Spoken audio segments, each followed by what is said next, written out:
I'm Rob Chadwick. I work jointly for the Met Office and the University of Exeter, and I help lead the CSSP Brazil project. That's the Climate Science and Service Partnership between the Met Office, UK universities and Brazilian scientists such as Liana. And the aims of CSSP Brazil are to look in more detail at climate change over Brazil and climate variability, how those are affecting natural disasters over Brazil, and how climate change in Brazil affects the rest of the world, including the UK. Hello, I am Liana Anderson, and I am a scientist at CEMAD in Brazil, one of the 3 institutions involved in the CSSP Brazil. Thank you. Lovely. It's lovely to meet you all. The first thing really I'm interested in is what is it that makes you so invested in this particular subject? And I know for me, I've got my granddaughter, and when I think about her future, it's just so important that we really think about all of this. But just what is it that really personally drives you on this? To Rob first. So I think climate change and the wider ecological crisis are one of the most important problems that we face as a society. So that's very motivating to work on that, although on the other side of the coin, it can be very frustrating when we see these problems, feel progress is not happening fast enough. And then for Brazil in particular, it's a fascinating part of the world to work on. The Amazon rainforest is the biggest in the world, and it drives the water cycle of the whole of South America. So that's very interesting about this project. Liana, what about yourself? What's your personal interest? I think fires are the most emerging problem worldwide, especially if we think in the context of climate change. And all these fires have been affected, all these forests, all the natural ecosystems that I'm really passionate about. So I believe my research can help to guide with information, actions that we can do to mitigate the threat to our beautiful ecosystems. So I mean that's lovely to hear your stories, and I guess my next question really would be around what is it that your projects are doing, and what are you hoping to find out? So we're looking at 2 main things really. And the first is that Brazil is very, very vulnerable to weather-related natural hazards such as floods, fires, droughts, even landslides. And climate change is increasing the risk of many of those hazards. So we're trying to find out in more detail exactly how climate change is affecting weather over Brazil. And we're also thinking of practical ways in which we can adapt to that. So for example, we're producing improved forecasts of fire risk over Brazil, which Liana is very involved in, and also improved flood forecasts for Manaus, which is the biggest city in the Amazon region. Then the second big part of the project is looking at the huge amount of greenhouse gases that are stored in the ecosystem. Forests of Brazil store a huge amount of carbon, and the wetlands also store a huge amount of methane, which is also a potent greenhouse gas. And if these ecosystems are able to store less carbon in future, that will greatly exacerbate global warming and affect the climate of the whole world. So the kind of carbon budget of Brazil is something that we're trying to get to the bottom of. That's very interesting. I mean, I'd love to know how in a bit, but yes, Liana, what about yourself?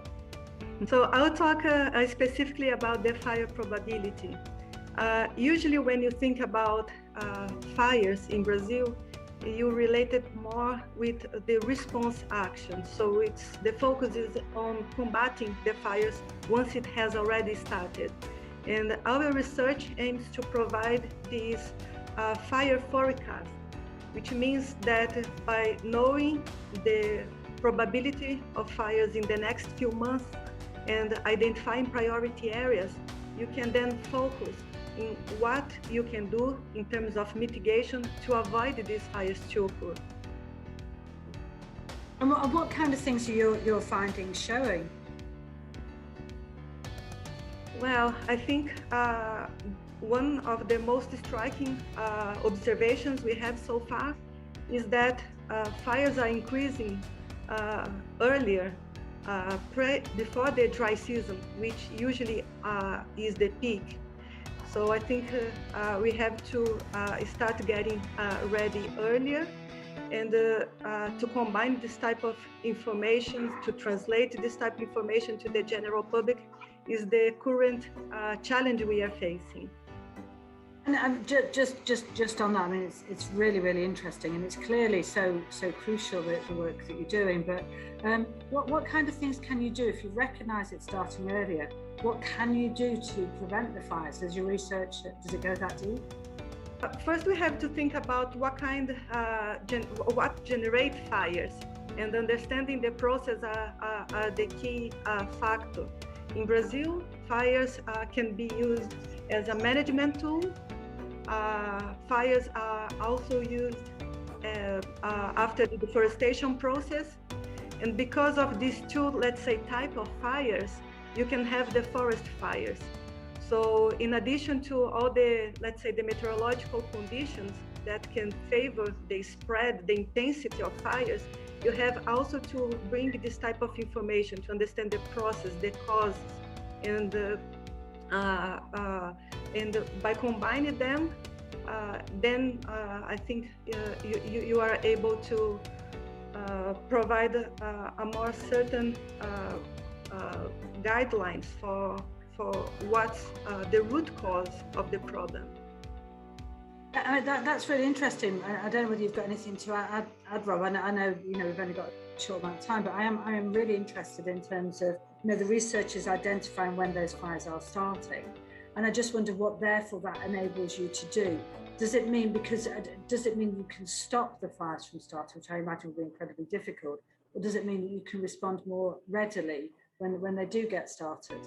Amanda, I think ideally we would like to avoid the start of fire, because once it's settled, then it's very difficult to combat. So for example, if we think about last year, we had the major fires in the Brazilian Pantanal, in the wetlands. And it was during September, fires were more than 300% higher than the historical average. So we know that with these drier conditions, it will be very difficult to combat fires. So we really have to invest in mitigating. Robert, perhaps you want to complement. Yeah, and I, just before Rob comes in, because I'm just thinking what that would look like. So how do you prevent a fire from starting? First of all, we have to work with environmental education. So we have to be on the schools. We have to invest in the next generation, because these are the ones that will make a difference.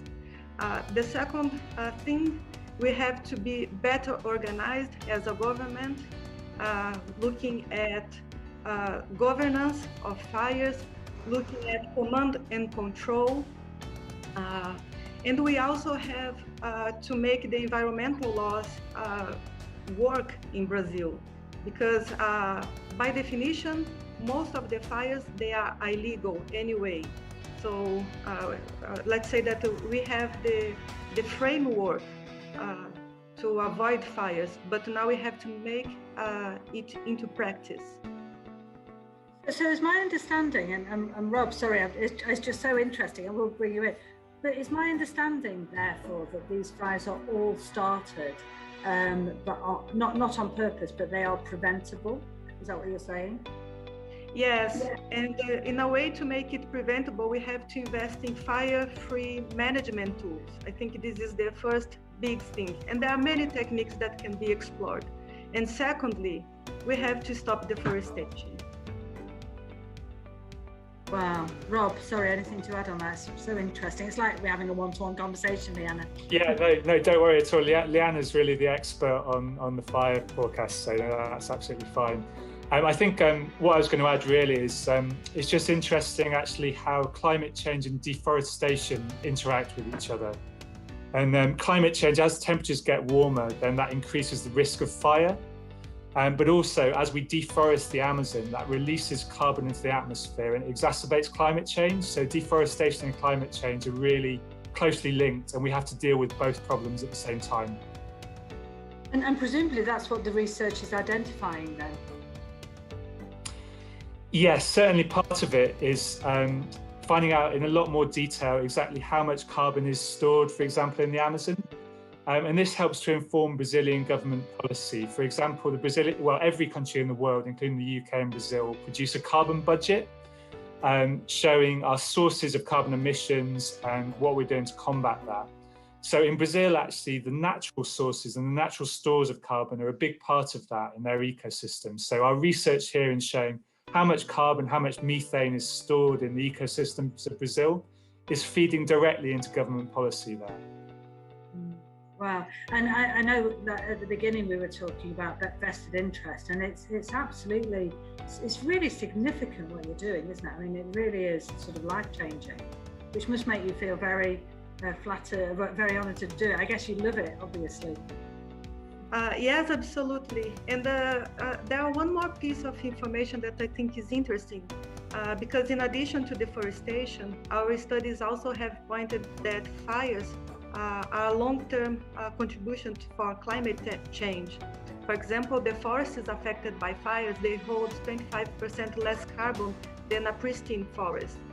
And so we have like this double effect of deforestation and fires directly leading to a warmer climate. Wow, so it's a double whammy really that you're talking about, it's a double hit. You know, I mean, I've got so many questions really, because it just sounds so incredibly interesting. And I'm just wondering, do you physically go to these places? How are you able to conduct your research? How do you do that? Well, we used to before COVID, I think, is the answer to that. It's been very, very difficult actually. The last year we haven't had many physical meetings. We have been able to continue the collaboration very well remotely, but it has been more difficult.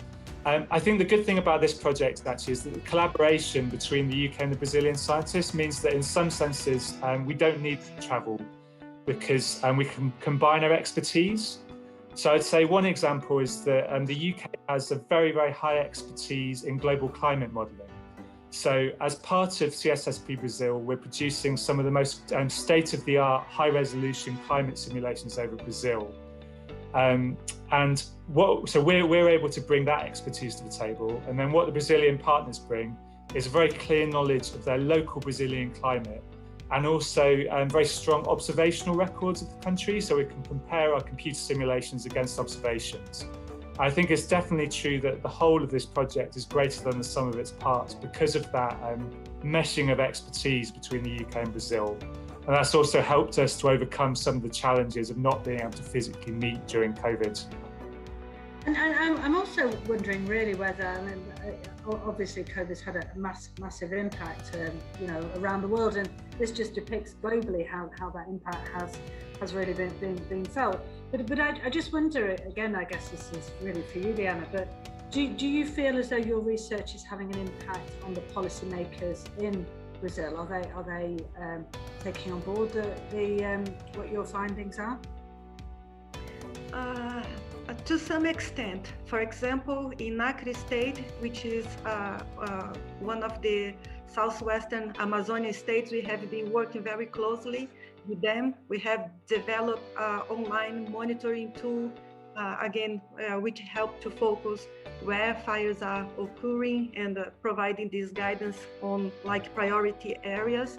But I believe that we still need to engage at the national level and to be using this information that we are generating. I'm just thinking, you know, COP26 is obviously coming up later this year, and one of the things, you know, we're thinking about is accelerating and inspiring action around the world. And I just wonder what action or impact you expect your research to have in the long term, because it's clearly going to be significant. So do you see a long-term impact for your research? Absolutely. We have been working now in trying to achieve this national level, working closely with contacts with the civil defense, which is one of the main institutions which deals with natural disasters in Brazil. And I expect that by promoting the results of our work, by creating these online platforms where the information is visible to anyone that is interested on it, and the data is available for inspiring other scientists to use it, I think we will create the critical mass of people to use and to change the future of fires for Brazil. And so does that online platform exist yet, or is that something that you're working towards? We have one that is already working, and the one from CSSP, we really hope that by the end of the year it will be fully operational. Yeah.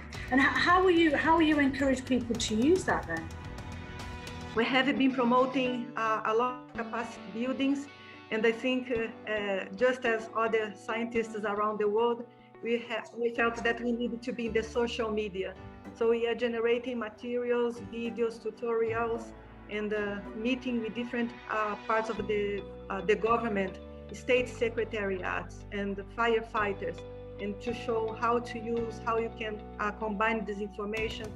And we expect that with this novel piece of data, they will be able to act and think more about mitigating the risk of fires, rather just only thinking about combating the response for once the fire has started. Well, Liana, I think the work you're doing is incredible. It really is interesting to hear about it. What role do you think international partners have played in this? And has it been crucial to have international partners in this project? Absolutely. I think, as Rob said, we are combining different levels of expertise. And I think this benefits scientists everywhere. In addition to get involved with the UK scientists, we have also engaged with some South American scientists in this process, because we are generating the fire probability for all South American protected areas. So I think we are all learning a lot with our different expertise. Very interesting. Rob, I don't know whether you've got anything to add to that. It just sounds fantastic. Yeah, absolutely. And yeah, I think the partnerships are crucial. I just wanted to add actually one thing which we haven't really talked about, which is a big part of the project, is we're looking at how the water cycle over Brazil is changing, as well as fires.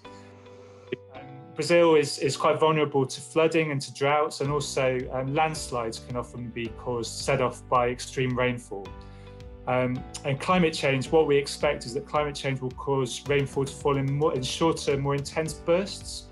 So that when it does rain, we get heavier rainfall, but we'll also get longer gaps between rainfall, and therefore perhaps longer droughts or more intense droughts. So one part of the project is really, first of all, getting more detailed future climate projections of how the water cycle will change. And then secondly, trying to take some practical action to adapt to that. So one thing is that we've set up an improved river flood forecasting system for Manaus, which is a city in the Amazon basin, which has huge seasonal changes in river level of several meters. You know, the amount of water that flows down that river is insane, really. So that you know, as well as kind of providing more detailed information about what climate change is doing to Brazilian climate, we're also trying to help take some practical action to mitigate the risks that brings. So because of the climate change, you're finding that the way that the rain is occurring is changing then? So what does the future hold? What plans do you have for the future, Liana, on this? And you know, will you be impacting on all of our futures and my granddaughters? I mean, how far do you see this project extending? Well, in terms of future, I think we have all the tools to provide the right information for decision making, but also for policy.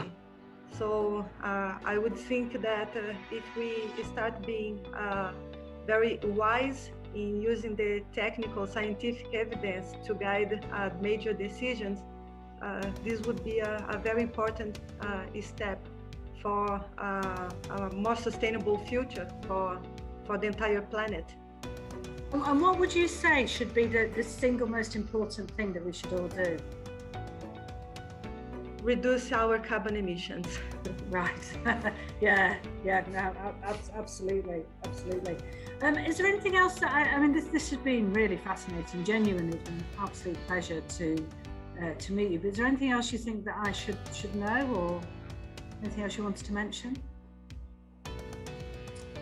I just think with kind of COP26, the climate change conference coming up this year, I think that what I've found from this project is that the more we learn about climate change, the more frightening in a way it becomes actually, and the more crucial it is that we try and hit this 1.5 degree target. If we can keep global climate change below 1.5 degrees, we will avoid the most dangerous impacts of climate change. And I think COP26 is absolutely crucial juncture for the governments of the world to come together and to do this. So I think that, you know, from the climate science that I've seen, I think that COP26 just looks more and more important for the action and targets that will be agreed there.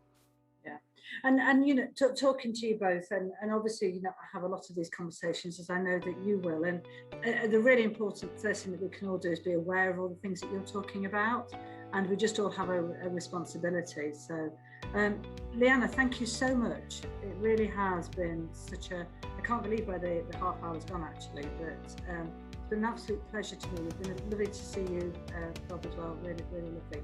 Anything else before we go? I just would like to thank for your time, Amanda, because I think this is a very important meeting for us scientists, and I hope that in the future they become more common. It's been really lovely, so lovely. Maybe one day we can all get together. Would be good.